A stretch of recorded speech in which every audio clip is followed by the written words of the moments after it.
Assalamualaikum warahmatullahi wabarakatuh. Selamat siang. Kami dari kelas 11 MIPA 1 akan menampilkan drama kimia dengan judul Asam Basa. Perkenalkan, nama saya Gerali Monica sebagai Bronsted. Perkenalkan, nama saya Syafa Nurkaila sebagai Lewis. Perkenalkan, nama saya Khalilin sebagai Lauri. Perkenalkan, nama saya Muhammad Aftariansyah sebagai murid 1. Perkenalkan, saya Alvin Nurio Pranata sebagai Harhenius. Perkenalkan, nama saya Dimas Muhammad sebagai murid 2.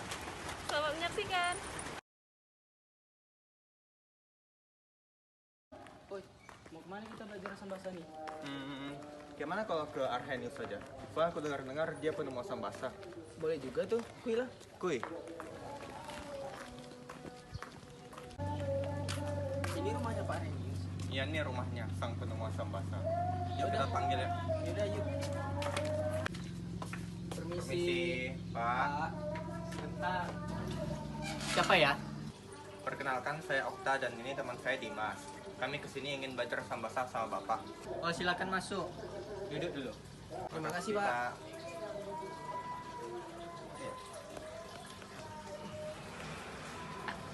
Kenapa kalian berdua ingin belajar asam basa kepada saya? Karena kami langsung belajar kepada sang penemunya. Baiklah, langsung aja kita mulai. Nah, sebelumnya ini ada buku tulis untuk kalian belajar. Makasih, Pak. Dari penelitian yang saya lakukan, saya mendapatkan bahwa asam adalah senyawa yang mengandung hidrogen dan bila dilarutkan dalam air menghasilkan ion-ion hidrogen atau H+. Sebagai contohnya, saya mengambil HCl atau asam klorida yang berada di lambung.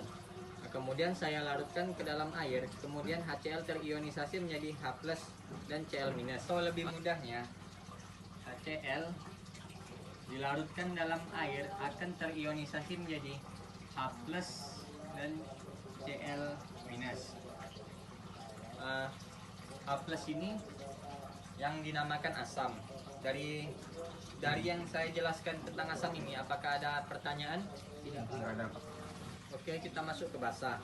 Basa adalah senyawa yang bila dilarutkan dalam air menghasilkan ion-ion hidrosida atau OH-. Contohnya NaOH.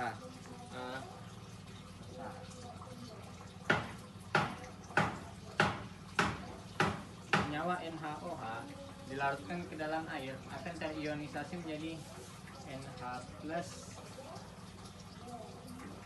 OH-. Nah, di sini kita mengetahui bahwa NaOH ini basah karena menghasilkan ion OH-. Apakah ada pertanyaan? Ada, Pak. Apakah reaksi asam basa terjadi di pelarut air saja, Pak? Nah, itu kelemahan dari teori asam basa saya, yaitu hanya terbatas pada pelarut air. Dari siapa kami bisa belajar asam basa, Pak? Coba kalian datangi Bronsted Lori. Mereka juga penemu asam basa. Biasanya jam segini mereka ada di pondok atas sana. Baiklah, Pak. Terima kasih atas ilmu dan informasinya, Pak. Kami pergi dulu ya, Pak. Ya, sama-sama.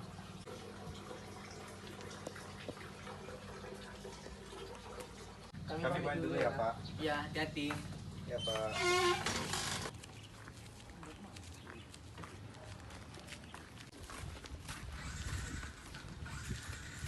Permisi, Bu. Ya, ada apa? Perkenalkan, saya Okta dan ini teman saya Dimas. Kami kesini ingin belajar asam basa sama Ibu. Kalian kok bisa tahu kami ada di sini? Kami tahu dari Pak Renius, Bu. Oh, silakan duduk. Kita langsung belajar aja ya. Dari penelitian yang kami berdua lakukan, kami mendapatkan bahwa asam adalah zat yang mampu memberikan proton H+, yang dikenal sebagai donor proton, sedangkan basa adalah zat yang mampu menerima proton atau H+, yang dikenal sebagai akseptor proton. Pada teori kami ini ada istilah yang identik dengan kami, yaitu pasangan konjugas. Sampai situ mengerti? Paham, Bu. Apakah ada contohnya, Bu? Ada dong. Contohnya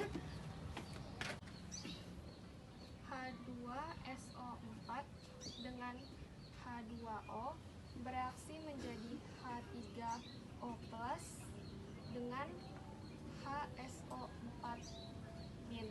Yang terjadi pada reaksi ini adalah H2SO4 memberikan satu atom hidrogen kepada H2O sehingga menjadi H3O+. Jadi kemudian H2O yang awalnya hanya memiliki 2 atom hidrogen menjadi mempunyai 3 atom hidrogen.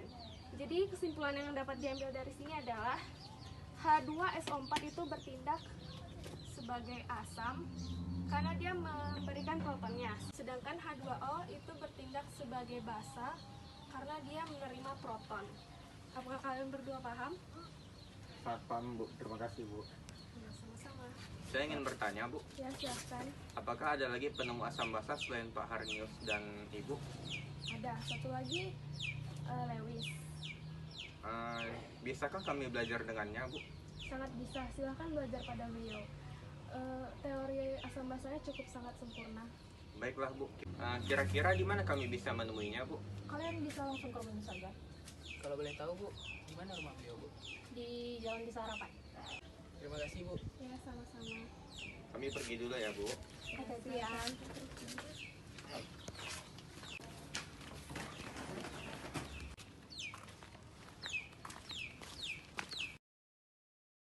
Akhirnya sampai juga. Ayo kita panggil. Oke. Permisi, Bu. Ya, dengan siapa? Perkenalkan, saya Okta dan ini teman saya Dimas. Oh iya, silakan masuk. Bu. Ada apa kalian berdua kesini? Kami ingin belajar asam basa Bu. Baiklah, saya akan mengajari kalian. Menurut teori saya, asam adalah zat yang dapat menerima pasangan elektron atau dikenal akseptor pasang elektron.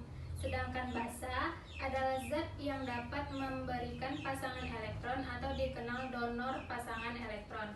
Contohnya, salah satu contohnya yaitu ada NH3 ditambah H plus menjadi NH4 plus. Struktur NH3 itu seperti ini. Ya, ada mempunyai 2 elektron bebas lalu mengikat 3H dan ditambah H plus. H plus itu tidak memiliki elektron karena ia melepaskan elektron, sehingga strukturnya menjadi N mengikat 4 pasang H.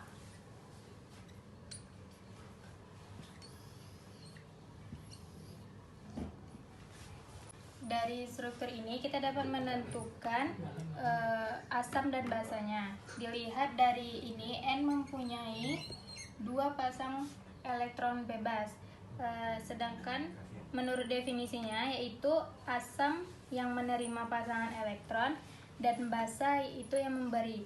Karena N ini memberi pasangan elektronnya kepada si H+, maka NH3 itu sama dengan basa. Dan H+, karena dia menerima pasangan elektron, dia menjadi asam. Apakah jelas? Sangat jelas Bu. Terima kasih Bu atas ilmunya. Iya, sama-sama. Baiklah, kalau gitu kami pamit pulang dulu ya Bu. Baik, silahkan. Jadi dari 3 teori tadi, kira-kira apa yang kesimpulannya? Gini. Dari 3 teori asam basa itu, kita dapat mengambil kesimpulan yaitu pada asam Arrhenius mengidentifikasikannya sebagai H+. Pada Bronsted-Lowry, mereka mengidentifikasikannya sebagai donor H+, dan pada Lewis itu akseptor pasangan elektron. Di basa, Arrhenius mengidentikannya sebagai OH-. Pada Bronsted-Lowry itu akseptor H+, dan pada Lewis yaitu sebagai donor pasangan elektron. Iya.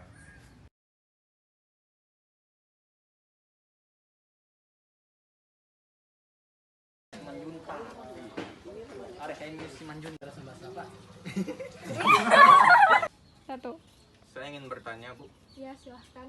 Apakah ada lagi penemu asam basa selain Pak Arrhenius dan ibu-ibu? Arrhenius dan ibu? Udahlah. Udah bercepat. Cepatlah. Wabarakatuh.